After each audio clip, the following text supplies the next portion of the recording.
Hello and welcome. I'm so very glad you've made it here tonight. Settle in and let go of the day. Whether you're curled up in your favourite chair with a blanket, lying in bed with the lights turned low, or perhaps just resting your eyes for a moment on the couch, know that this space is for you. It's a quiet harbour, a place to simply be. Tonight, we're going to embark on a quiet journey together.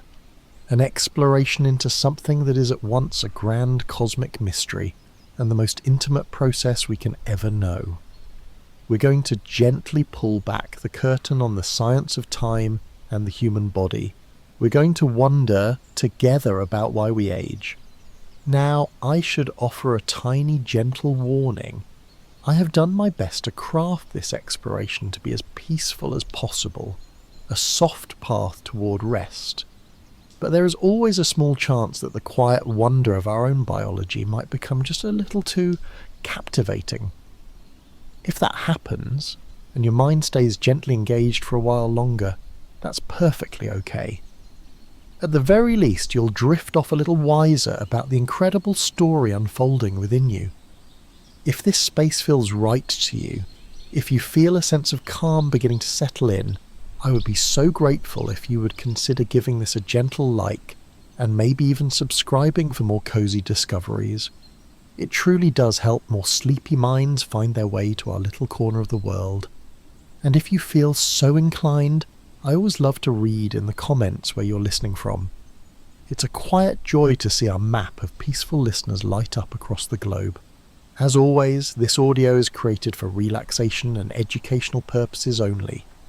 It is not and should not be taken as medical advice. Please consult a healthcare professional for any health concerns. So now, let the sounds around you fade. Let my voice be a soft anchor in the gentle current of your thoughts. Take a slow, easy breath in and let it go. There is nothing else you need to do. What is aging? So, what is aging really? It's a fair question. Beyond the turning of pages on a calendar, beyond birthdays and the passing of seasons, what is it that's happening deep inside on a biological level? We often use the words aging and getting older as if they're the same thing, but they're subtly different. Getting older is a fact of time. It is the simple, unstoppable accumulation of moments. A mountain gets older. A star gets older. You and I get older with every tick of the clock. But aging is the biological process. It's the collection of changes that happen to a living thing over time, the changes that make it more vulnerable, that slowly alter its functions. Scientists have a more specific word for this: senescence. It comes from the same Latin root as the word senator, meaning old. Senescence is the gradual, quiet decline in our body's resilience, its ability to repair itself and function at its peak. It isn't a disease, it is, as far as we know, a fundamental part of the instruction manual for most complex life on Earth. For centuries we've wondered about the cause. Is it a program written into our very code from the beginning, or is it simply damage? The inevitable wear and tear of living in the world. It's one of the oldest questions in biology, and the truth, as it so often is, seems to lie somewhere in a beautiful, complex dance between the two. Imagine an old classic car. One theory is that the car was designed with a specific lifespan. The manufacturer knew that after a certain number of miles, specific parts were engineered to fail. That's the programmed theory of aging. It suggests our genes contain a kind of built-in timeline, a predetermined sequence for slowing down and shutting off. The other theory is that the car was built perfectly with no planned end date. But over the years it's driven on bumpy roads, it's been out in the rain, it's collected a few dings and scratches. A belt phrase here, a little rust appears there. This is the damage-based theory. It proposes that aging isn't a plan, but the result of accumulated damage from both internal and external sources. Things like toxins, radiation from the sun, and even the byproducts of our own metabolism. Modern science doesn't see these as opposing ideas anymore. but as two sides of the same coin. Our bodies do have incredible repair systems, but those systems themselves might be programmed to become less efficient over time. So the damage accumulates, and the ability to fix that damage wanes. It's a slow, intricate waltz between our genetic blueprint and the life we live.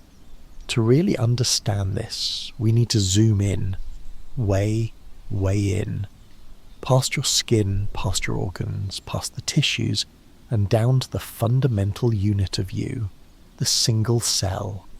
Your body is a bustling metropolis of trillions of these tiny living entities, each with a job to do. And it is here, inside the quiet, microscopic world of the cell, that the story of aging truly begins. Within almost every one of your cells is a nucleus, a tiny command center, and inside that nucleus are your chromosomes, the tightly coiled strands of DNA that contain the blueprint for everything you are. Think of them as impossibly long, delicate threads. At the very tip of each of these threads is a special protective cap. These caps are called telomeres. The best way to imagine a telomere is to think of the little plastic or metal tip on the end of a shoelace, which is called an aglet. That little aglet doesn't contain any of the information of the shoelace itself. It doesn't help tie the knot. Its only job is to protect the shoelace, to keep it from fraying and unraveling. Your telomeres do exactly the same thing for your DNA. They are protective buffers. Now, here is where it gets fascinating. Every time one of your cells divides to make a new cell, a process that happens billions of times a day to heal your skin, renew your blood and maintain your organs, a tiny piece of that telomere cap is lost. The shoelace gets just a little bit shorter. For most of its life this isn't a problem. The telomeres are long and there's plenty of buffer to spare. But it's not infinite. There is a limit. This limit has a name. It's called the Hayflick limit, named after the two scientists who first discovered it in the 1960s. They found that a normal human cell can only divide about 50 to 70 times before it simply stops. It's reached its limit. The internal counter has run out. The telomeres, those protective caps, have become too short to continue dividing safely. So what happens when that shoelace tip is finally worn down to nothing? What happens when a cell hits the Hayflick limit? You might think the cell would just die, and some do, through a clean, orderly process of self-recycling. But many do something else. They enter that state we spoke of earlier, senescence. A senescent cell is like a retired worker. It hasn't died, but it no longer participates in the work of division and renewal. It just hangs around. It's still metabolically active, but it's permanently exited the cycle of replication. Now, in a young and healthy body, these retired cells are cleared away efficiently by the immune system, like a good cleanup crew tidying up the city at the end of a workday. But as we age, two things happen. First, the number of these senescent cells increases simply because more cells are reaching their limit. And second, our immune system can become a little less efficient at clearing them away. So more and more of these retired cells begin to accumulate in our tissues. This is where the image of a simple, quiet retiree becomes a little more complex. These senescent cells aren't content to just sit there silently. They begin to send out a constant stream of inflammatory signals, a cocktail of molecules that communicates distress to the surrounding area. Popular science sometimes calls them zombie cells, but I find that a bit too dramatic. Perhaps a better way to think of them is as grumpy retired cells. They've done their work. They're not dividing anymore, but now they're sitting on their porch complaining loudly to all the healthy working cells around them. This continuous stream of complaints, this chemical grumbling, creates a state of low-grade chronic inflammation throughout the body. Scientists have a name for this too, inflammaging. It's not the hot red acute inflammation you get from a cut or an infection. It's a much quieter, more persistent state, a kind of background static, a silent, steady hum of inflammation that, over years and decades, contributes to many of the conditions we associate with age. It's the constant grumbling of retired cells, slowly changing the atmosphere of the entire neighbourhood. Now you might be wondering, if all our cells have this limit, how did we ever grow from a single fertilised egg into a full person? How do our tissues renew themselves day after day? There must be an exception to this rule of shortening telomeres, and there is. It is a beautiful, elegant solution. It is an enzyme called telomerase. Telomerase is the body's own highly specialised repair crew. Its one and only job is to rebuild telomeres. It finds the end of the chromosome, that shortening shoelace tip, and it adds the lost pieces back on. It lengthens the buffer, effectively resetting the cellular clock. It's like a tiny biological fountain of youth, but only for specific cells. Where do we find this magical enzyme? It is very active in the most important cells for creating and sustaining life, in embryonic stem cells, which need to divide countless times to build a new being. It's also active in some of our adult stem cells, the master cells in our tissues that are responsible for ongoing repair and regeneration throughout our lives. This allows them to maintain their telomeres and keep working for decades. But for most of our regular body cells, the gene that makes telomerase is switched off. It's there in the DNA, but it's silent. And this is not an accident. It is a profound and ancient biological trade-off. Think about it. A cell that can ignore the Hayflick limit, that can keep its telomeres long and divide forever. That sounds a lot like a cancer cell, and that's exactly right. One of the key things that allows a cancer cell to become so dangerous is that it finds a way to switch that telomerase gene back on.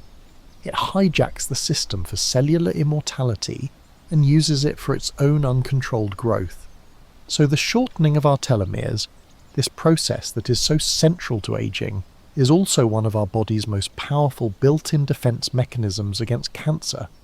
It ensures that most cells have a finite lifespan, preventing them from becoming runaway freight trains of division. In a way, the process of aging is the price we pay for stability. It's a piece of ancient wisdom written into our very cells that chooses a finite but stable life over a chaotic, immortal one. It's a quiet, elegant compromise at the very heart of our existence. So tonight, as you rest here in this quiet space, perhaps you can think of those tiny, shortening telomeres not as a countdown timer, but as an act of quiet guardianship, a loving parent holding a child's hand to keep them from running into a busy street. It is a system that chooses the gentle, graceful arc of a single precious life over the potential for cellular chaos. It is a story not of decay, but of profound, selfless protection, written into the very thread of you. But a blueprint, no matter how perfect, is only as good as the ability to read it clearly. The DNA in your cells is a vast and magnificent library, containing all the knowledge needed to build and run you. But what happens if, over time, librarian gets a little less organised? What if the instructions, while still perfectly written in the books, become smudged or difficult to access? This brings us to another equally important story of aging, one that takes place not in the text of our DNA, but in the way it is read. This is the world of the epigenome. The prefix epi means above or on top of. So the epigenome is the collection of chemical marks and switches that sit on top of our genome. It doesn't change the DNA sequence itself, any more than a highlighter changes the words in a book. Instead, its job is to tell the cell which genes to read and which to ignore. It's the director of the orchestra telling the violins when to play and the drums when to be silent. Every cell in your body has the same library of DNA, but the epigenome is what makes a heart cell and a skin cell a skin cell. It does this by turning on the heart genes and turning off all the others. It creates cellular identity. In our youth, this system is crisp and precise. The librarian is sharp, the books are well organised, and every instruction is clear. But as we age, a kind of disorganisation can slowly creep in. This is often called epigenetic drift. The librarian gets a little forgetful. The once clear instructions become a bit fuzzy. There are two main ways this happens. The first is a process called DNA methylation. You can think of these as tiny chemical sticky notes that are attached directly onto the DNA. Some of these sticky notes say, ignore this gene. Others indicate that a gene should be active. Throughout our lives, these notes are placed with incredible precision, but over time the pattern can get messy.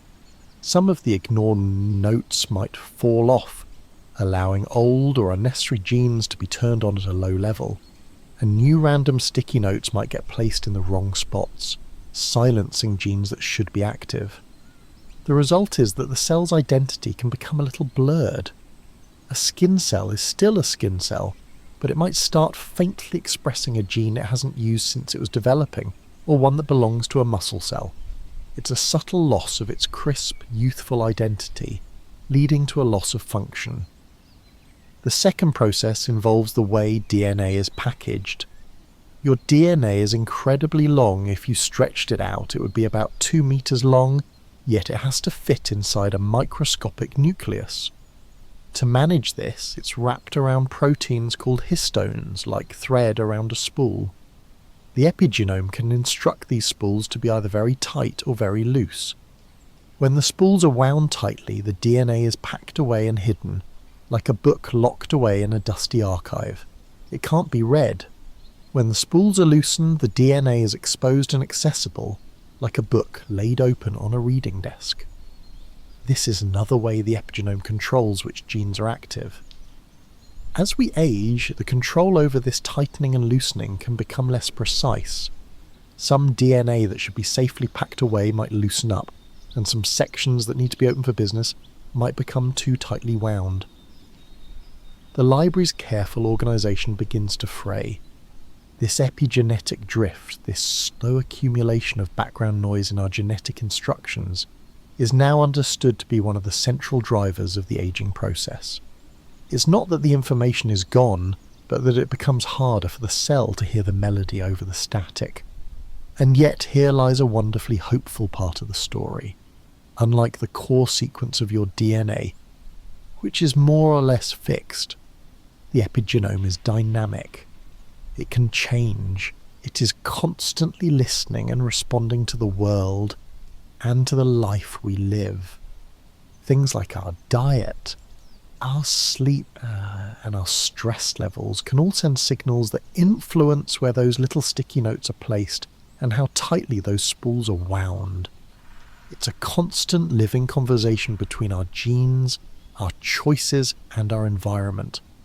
It reminds us that while the story of our DNA is written in permanent ink, the story of our epigenome is written in pencil with an eraser always nearby.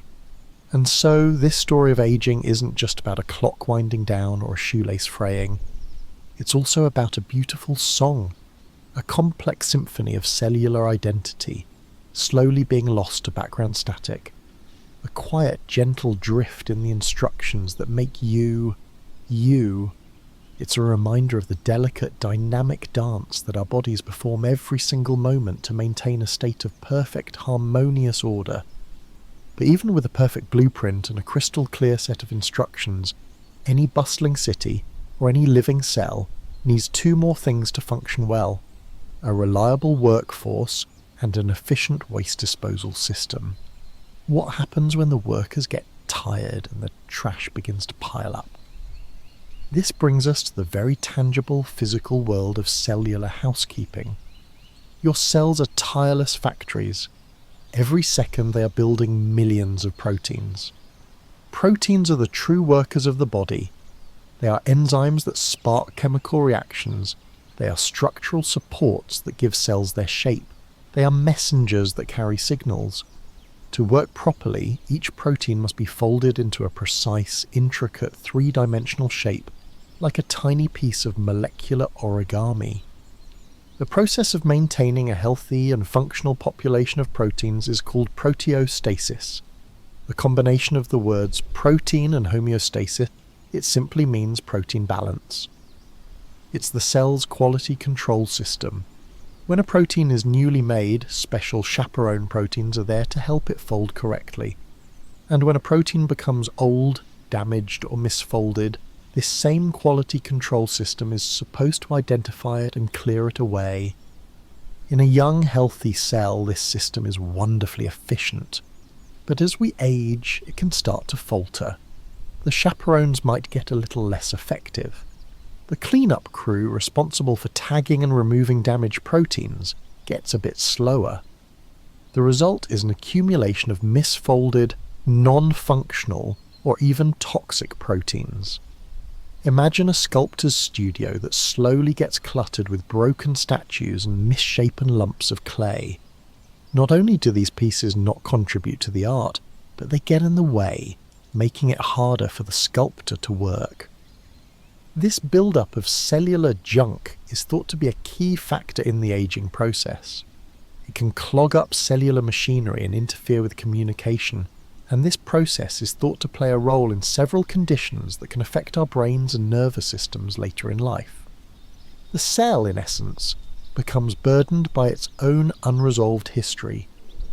So how does the cell normally clean up this mess? It has a truly remarkable process, a form of cellular self-renewal called autophagy. The word literally means self-eating. It sounds dramatic, but it's a beautiful, orderly process of recycling. The cell identifies old, damaged parts, like those misfolded proteins or worn-out cellular organs, and engulfs them in a special bubble. This bubble then fuses with the cell's recycling center, which breaks down the contents into their basic building blocks, amino acids, fatty acids, and sugars. These raw materials are then released back into the cell, ready to be used to build new, healthy structures. It is the ultimate expression of sustainability. It is the cell tidying its own house, taking out the trash, and turning it into treasure. This brings us to a related crucial question.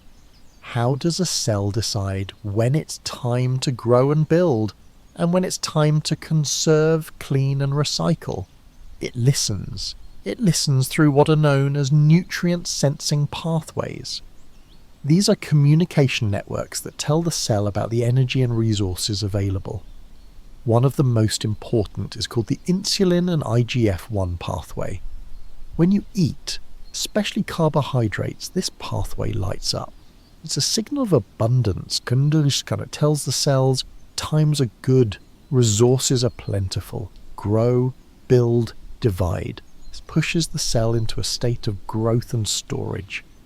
Another similar pathway, known as mTOR, also acts as a master growth regulator. When mTOR is active, the cell is in full-on construction mode.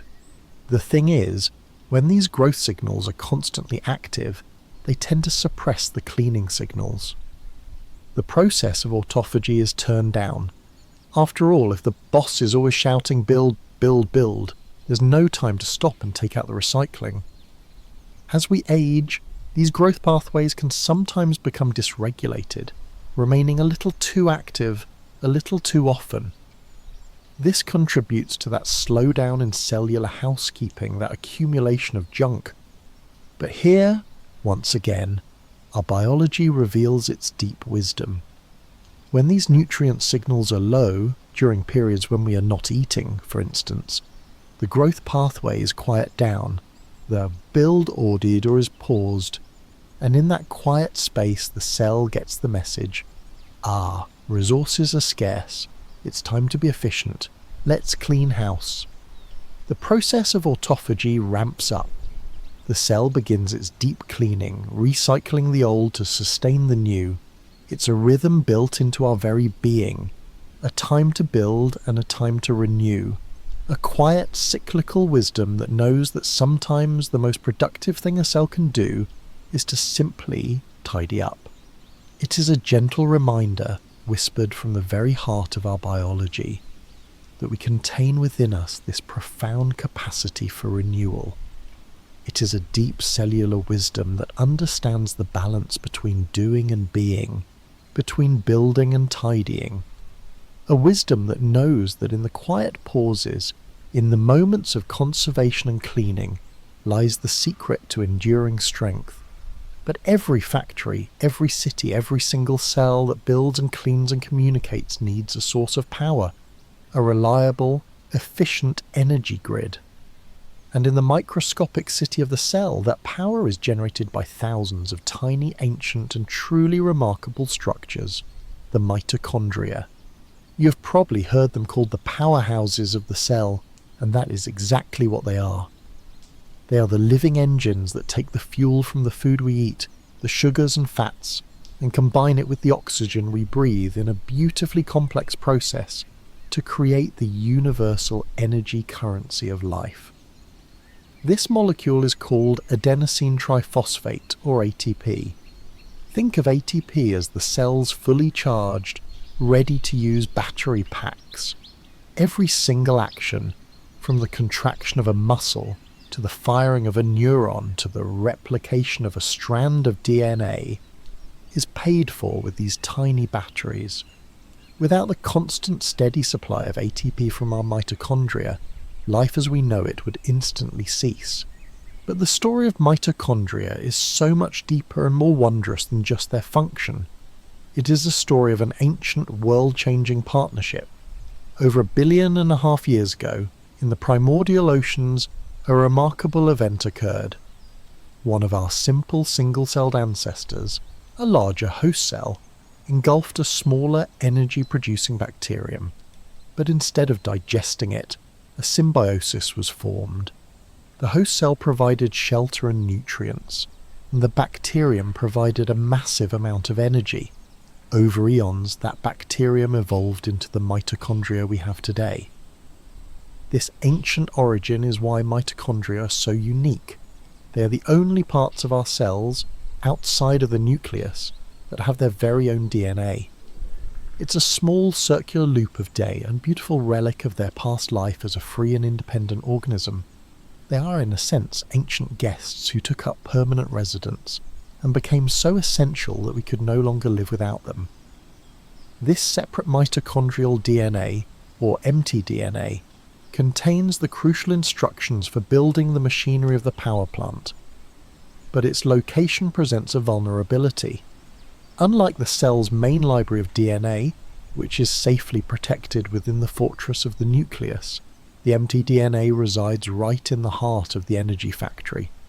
And that factory, while essential, can be a dangerous place.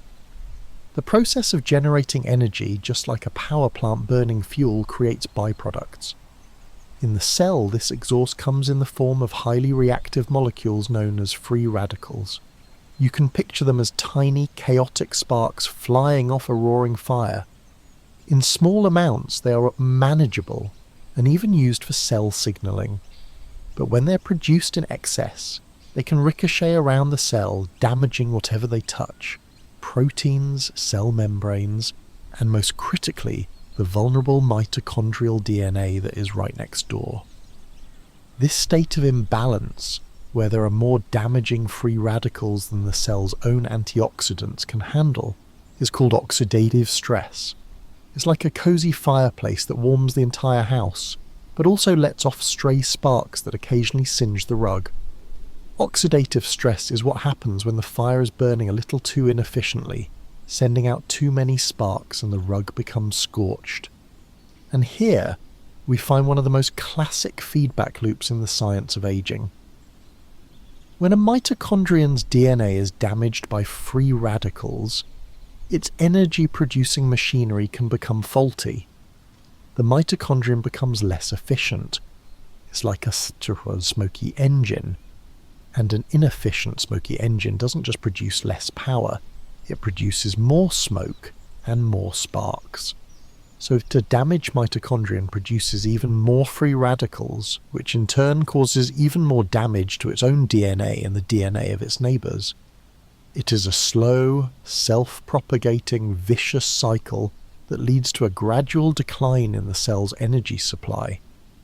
When the power grid of the cell begins to falter, everything is affected.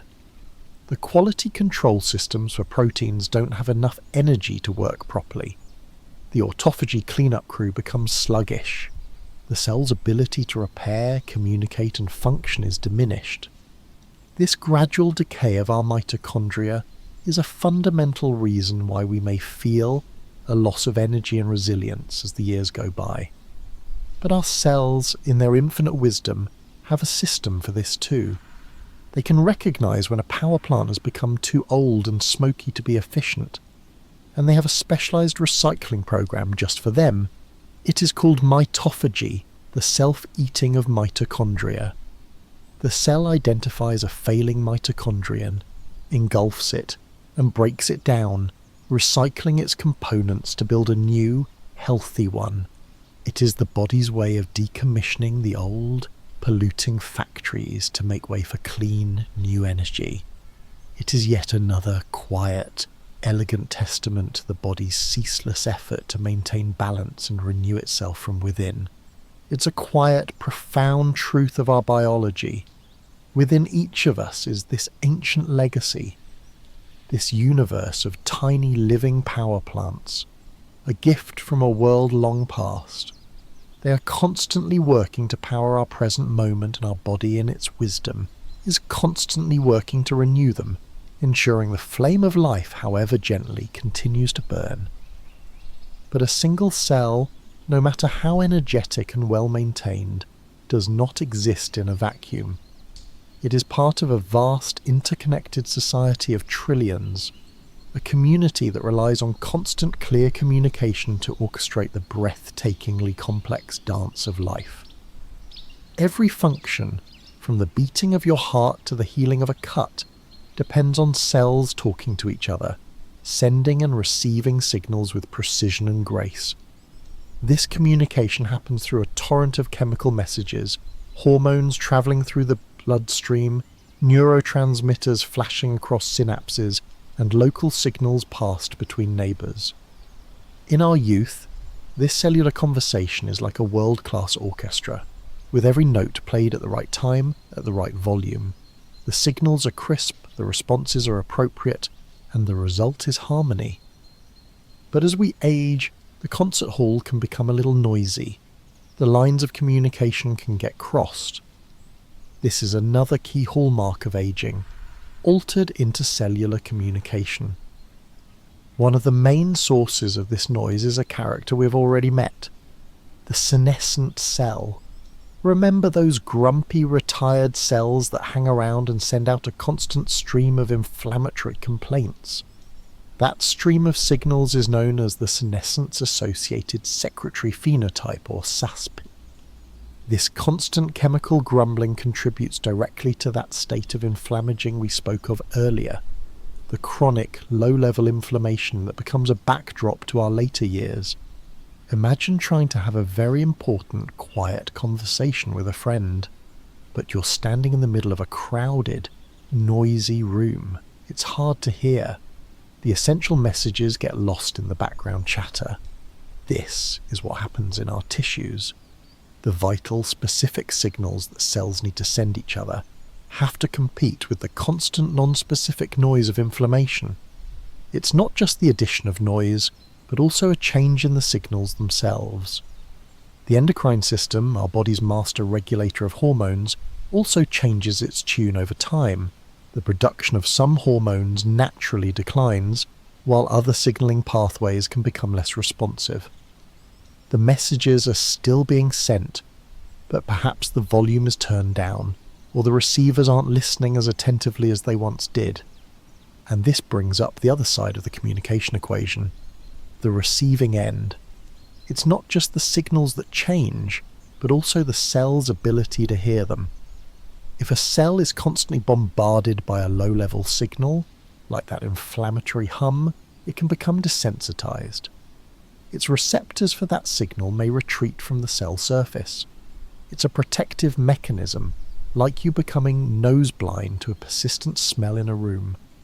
The cell adapts to the constant chatter by starting to ignore it. The danger is that when a real, acute, important signal comes along using that same pathway, a genuine call to action for repair or defense, the cell might miss it because it has learned to tune it all out. Here, we can truly begin to see how all these different facets of aging are not separate issues, but a deeply interconnected web. The communication breakdown isn't happening in isolation. The accumulation of senescent cells, a result of telomere shortening, creates the inflammatory noise. Mitochondrial dysfunction means that cells may not have enough energy to produce and send signals effectively, or to power the machinery needed to receive them. An epigenetic drift can affect the very genes that code for these signals and their receptors, causing the cell to slowly forget how to speak or listen correctly. This communication problem is perhaps most beautifully illustrated by the aging of our immune system, a process called immunosenescence. Your immune system is the body's vigilant surveillance network and its rapid response team. In youth, it is sharp and effective. It quickly identifies and eliminates threats, like viruses or bacteria, and then quiets down again. With the age, the immune system undergoes a dual change. On one hand, its abilities to respond to new threats can become blunted. It gets a little slower to recognise and mount a powerful attack against a novel invader. But on the other hand, its baseline activity level increases. It becomes more prone to creating that chronic low-level inflammation we've been talking about. It's as if the security guards have become both a little sleepy when a real burglar shows up, and yet simultaneously a bit more grumpy and prone to complaining about everything all day long. This combination of a weakened acute response and a heightened chronic inflammatory state is a major contributor to the noisy, confusing communication environment of an aging body. It's a slow breakdown in the magnificent, lifelong conversation that keeps us whole. And so, the story of aging is also a story of communication, of a symphony slowly losing its conductor, a chorus where some voices grow quiet while others begin to hum out of tune. It is the story of vital whispers becoming harder to hear over a rising, gentle static. It is a testament to the incredible feat of coordination our bodies perform every moment, and the profound changes that occur when that coordination begins to fray. But for any society to endure, for any city to thrive for decades, it needs more than just good communication and the maintenance of its existing citizens. It needs a source of new ones, a wellspring of fresh, young, capable individuals ready to step in and replace those that are old, damaged, or lost. In our bodies, this miraculous wellspring is our population of stem cells. Stem cells are the body's master cells, our internal, ever-present repair system. They are remarkable for two distinct and powerful abilities. The first is self-renewal. When a stem cell divides, it can create a perfect copy of itself, maintaining the original population. The second is differentiation. Under the right circumstances, a stem cell can be coaxed into becoming any number of specialized cells. A beating heart cell, a neuron to carry a thought, a skin cell to heal a wound, or a red blood cell to carry oxygen. You can think of them as the body's own team of master craftsmen and paramedics, living quietly in our tissues, waiting for a call to action. When an injury occurs or when tissue simply needs replenishing, these stem cells are activated. They divide and their descendants travel to where they are needed, transforming into the exact cell type required to make things whole again. They are the reason a scraped knee heals, our bones mend, and the lining of our gut is replaced every few days. They are the engine of our regeneration. In our youth, this engine runs powerfully and smoothly.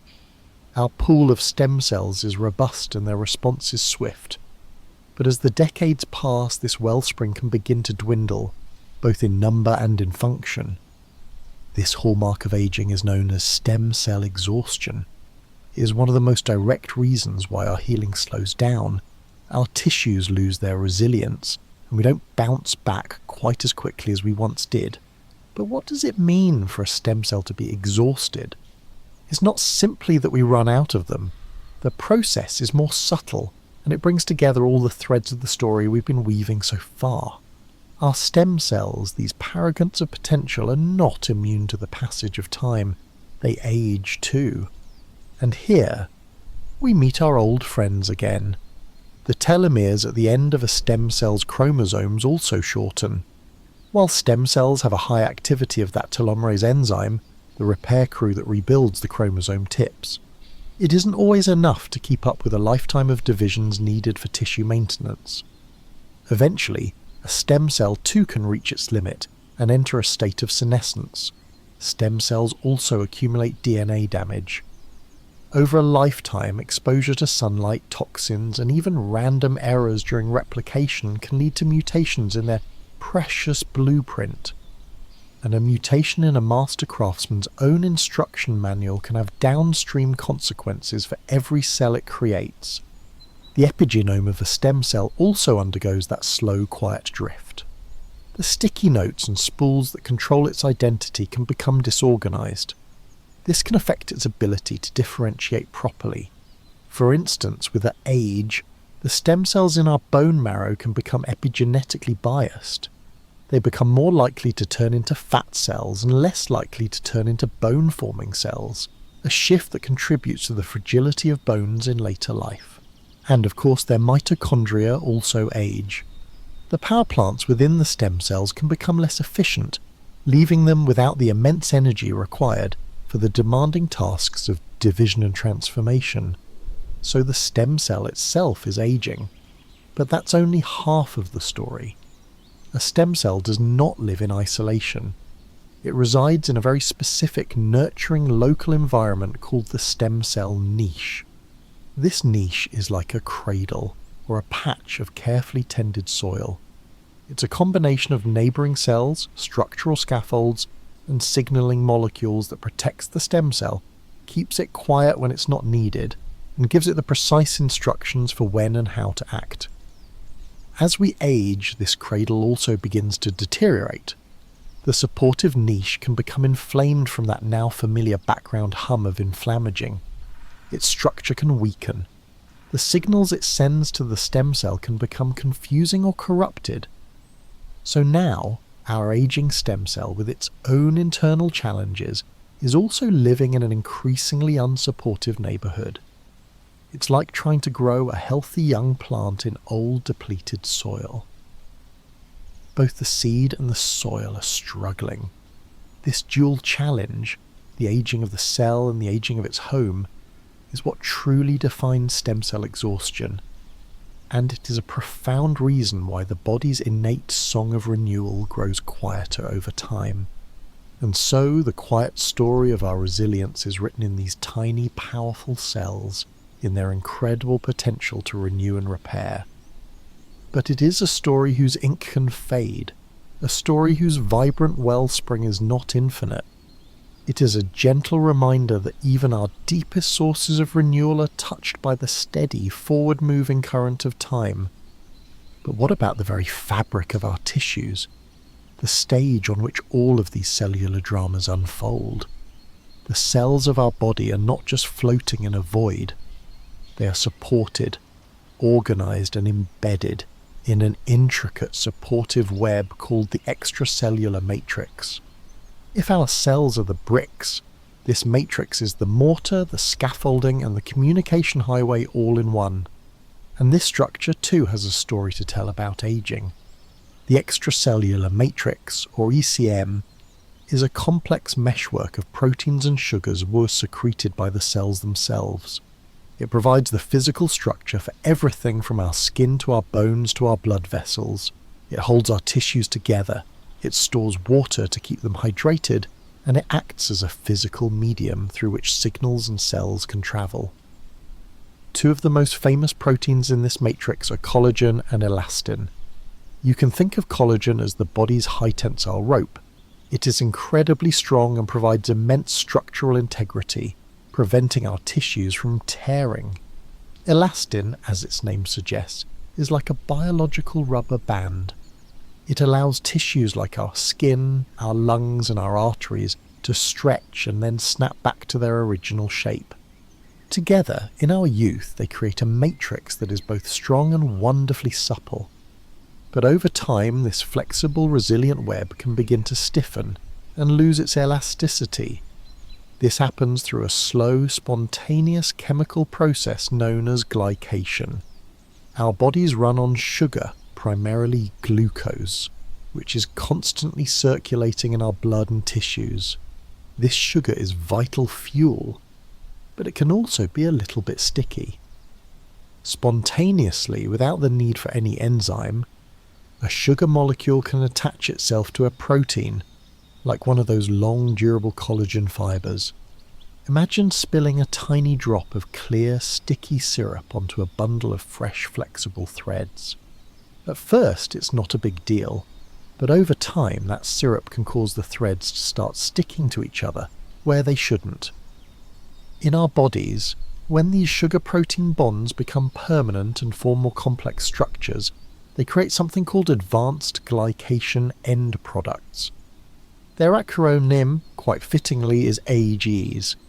These AGs act like rigid, unwanted chemical bridges, or cross-links, between the protein fibers of the matrix. They take the once independent, flexible ropes of collagen and begin to fuse them together, creating a stiff, inflexible mesh.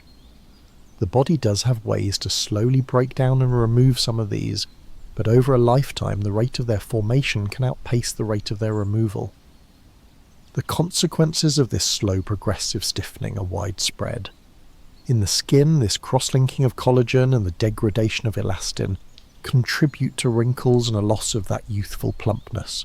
In our blood vessels, it makes the once flexible arteries more rigid, which can contribute to higher blood pressure, as the heart has to work harder to pump blood through less pliable tubes. In the lenses of our eyes, it can cause clouding and a loss of focusing ability. In our joints, it can lead to stiffer cartilage and reduced mobility. But the effects are not just mechanical. This stiff, cluttered matrix also impairs function. Imagine that a clear, flowing stream has become clogged with weeds and debris. It becomes much harder for water to flow through. Similarly, a cross-linked matrix makes it more difficult for essential nutrients to travel from the bloodstream to the cells, and for waste products to be cleared away. It also physically impedes the movement of cells. An immune cell trying to reach a site of infection, or a stem cell trying to migrate to a site of injury, might find its path blocked by the dense, inflexible barrier.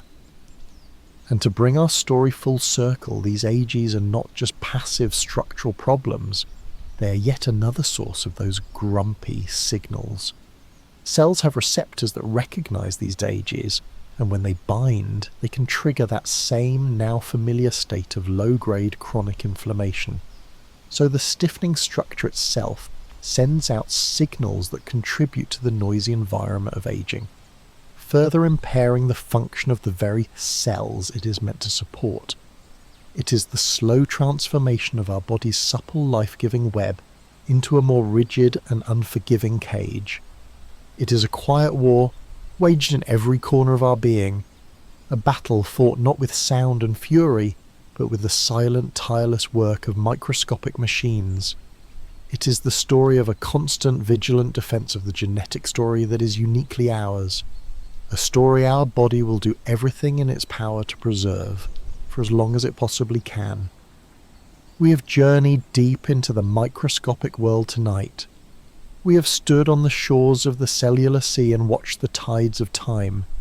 We have seen the fraying threads of our telomeres, the smudged instructions of our epigenome, the faltering power plants, the cluttered workshops, and the scratched blueprints. We have seen the different ways the great symphony of life can slowly fall out of tune. But looking at all of these pieces, a larger question begins to emerge. Are these really 9 separate problems? A checklist of failures to be ticked off one by one? Or are they something else? Are they simply different faces of the same single underlying process? And is there a way to think about all of this that brings us not a sense of fragility, but a sense of profound peace? The truth is, these hallmarks of aging are not independent events. They are a deeply interconnected web, a cascade of cause and effect where each process influences all the others. To think of them separately is to miss the beautiful, intricate, and sometimes tragic dance they perform together. Think back for a moment. The shortening of our telomeres is what tells a cell it is old. signalling it to enter the protective state of senescence. And what do those senescent cells do? They secrete that cloud of inflammatory signals, that chemical chatter that disrupts intercellular communication across the entire tissue. This noisy, inflamed environment, in turn, degrades the supportive niche where our precious stem cells live. It makes it harder for them to hear the call to repair, and it corrupts the instructions they receive, contributing to their exhaustion. The damage to our mitochondria is another key thread. As they become less efficient, they spew out more free radicals. These ricocheting sparks don't just damage the mitochondrion itself, they fly off and cause mutations in our nuclear DNA, directly contributing to genomic instability. And what happens when we have a scratched blueprint from that genomic instability? It can lead to the creation of misfolded, faulty proteins, which then begin to overwhelm our systems of proteostasis, cluttering the cell with junk. The slow drift of our epigenome, the disorganization of the librarian, can silence the very genes responsible for DNA repair, making us more vulnerable to genomic instability. Or it might silence the genes needed for mitophagy, preventing the cleanup of old damaged power plants, and that stiffening of the extracellular matrix caused by those sugary crosslinks. It doesn't just make our tissues rigid, it also sends out more of those pro-inflammatory signals, adding yet another voice to the noisy chorus that disrupts communication and stresses our cells. It is all one story, a story that flows from one chapter to the next. Scientists today are still trying to unravel this beautiful puzzle, to understand which are the first dominoes to fall, the primary driving forces, and which are the responsive consequences. Is it the damage to the DNA that comes first, or the shortening of the telomeres? It is one of the deepest questions in biology. But perhaps for our quiet journey tonight, we can shift our perspective away from this language of damage and failure and decay. What if we chose to see aging not as a series of unfortunate errors, but as a complex, deeply wise, and even beautiful adaptive program sculpted by billions of years of evolution? Remember the trade-off. Telomere shortening isn't just a flaw, it's a powerful defense against cancer. Cellular senescence isn't just a grumpy cell, it is the body's way of safely and permanently decommissioning a cell that has suffered enough DNA damage to be a threat. Apoptosis, that cellular self-destruction, is not a failure of life. It is an act of supreme sacrifice for the good of the whole. From this vantage point, aging is not a disease. It is a strategy. It is the outcome of a set of programs that are brilliantly designed to get us through development, growth, and reproduction, while fiercely protecting us from runaway cellular growth.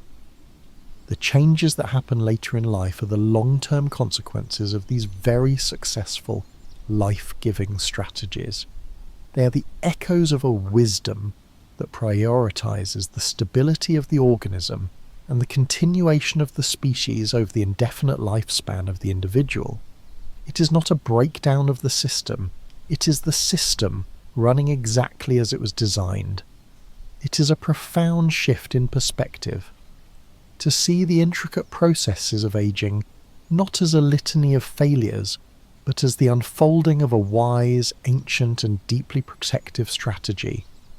It is the system running exactly as it was designed to create a life that is stable, that is whole, and that is, by its very nature, precious. So perhaps we can hold this thought gently as we rest here tonight, that this process is not an enemy to be fought, but a feature of a profound biological design. It is the long, slow, graceful exhale that follows the inhale of youth and growth. And with this new lens, how might we look at the world and at ourselves? What does it mean to live within a body that carries such ancient, complex wisdom in its very architecture? We spend so much of our lives looking forward, planning, striving.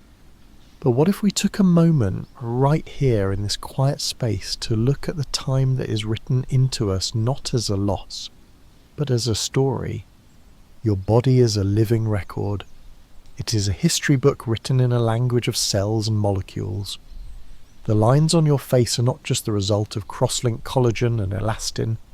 They are the physical map of every smile that has graced your lips, every look of concern that has furrowed your brow.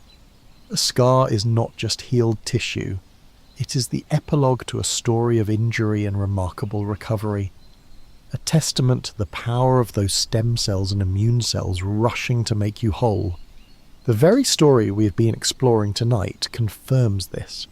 The epigenetic marks on your DNA are, in some small way, a record of the foods you have eaten, the stresses you have endured, the life you have lived. Your mitochondria carry a memory of your metabolic history. Your immune system remembers the pathogens it has met and conquered. You're not separate from your past, you carry it with you, integrated into the very fabric of your being. And just as our bodies change, our own perception of time flows and shifts. Do you remember the summers of your childhood? How they seemed to stretch on for an eternity, each day a vast landscape of possibility, and how, as we grow older, the seasons can seem to tumble one into the next, years passing like fleeting moments. This subjective current of time is as much a part of our aging as any biological process. It is the psychological echo of the body's own changing rhythm. Our sense of self, our very identity, is not a fixed thing. It is a process, a constant becoming. The person you are today is a beautiful, complex tapestry woven from the threads of every person you've ever been. Your brain, that astonishing network of cells, is constantly rewiring itself, strengthening some connections, pruning others. Your memories are not static files pulled from a drawer. They are reconstructions, coloured and shaped by the present moment. Your identity is a story you're always telling yourself, and that story too mellows and deepens with time. And maybe we can zoom out just for a moment, even further. Let your awareness drift beyond your body, beyond this room, beyond this tonight. Every atom in your body, the carbon, the nitrogen, the oxygen, the iron in your blood, was forged in the heart of a star that lived and died billions of years ago. You are quite literally made of stardust. Your life, your consciousness, is a brief, improbable, and breathtakingly beautiful arrangement of ancient cosmic matter. Your personal aging is a tiny, perfect echo of the universe's own grand cycle of creation, existence, and dissolution. When we look at nature, so many of the things we find most beautiful are beautiful precisely because they are impermanent. A sunset's fleeting blaze of colour, the delicate temporary bloom of a flower, the brilliant fiery farewell of autumn leaves.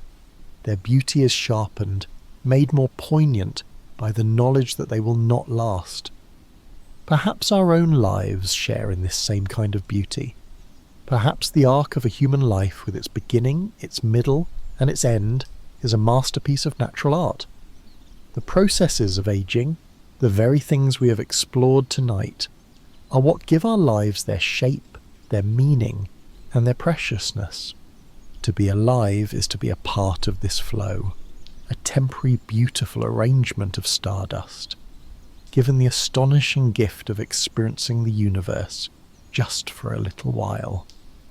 Tonight we have walked a quiet path together, a journey into the very heart of what it means to be a living, changing being. We have travelled from the fraying, protective tips of our chromosomes down through the smudged and beautiful library of our epigenome. We visited the faltering ancient power plants of our mitochondria and witnessed the ceaseless heroic work of our cellular repair crews. We have seen how the very fabric of our being stiffens with time and how the conversation between our cells grows quieter. And through it all, I hope a new picture has emerged. Not one of decay, but one of profound, intricate design. A picture of a body that is not failing, but adapting. A body that makes wise, ancient trade-offs to protect the whole. We have seen that aging is not a flaw in the system, but a fundamental, non-negotiable feature of a life lived in the real world. A life that is part of the grand, natural cycles of growth and return. So now, as you lie here, on the very cusp of sleep, let all of this information dissolve. Let it become not a collection of facts, but a feeling of quiet awe, a feeling of peace with the incredible, complex and beautiful vessel that is your body. Feel a sense of gentle gratitude for the trillions of cells within you, each one at this very moment performing its ancient duties, keeping the symphony playing even as you rest. They are working tirelessly in harmony to grant you this precious moment of peace. If our time together tonight has brought you any measure of calm or wonder, I would be so grateful if you felt moved to leave a gentle like on this audio, or perhaps even subscribe for more quiet journeys. It truly does help this peaceful space reach others who might be seeking a little bit of rest and understanding in a busy world. There is nothing more to learn tonight. There is only rest. Let the current of sleep gently pull you away. May your dreams be peaceful and your rest deep and restorative. Thank you for spending this time with me. Sleep well, and until next time, keep wondering.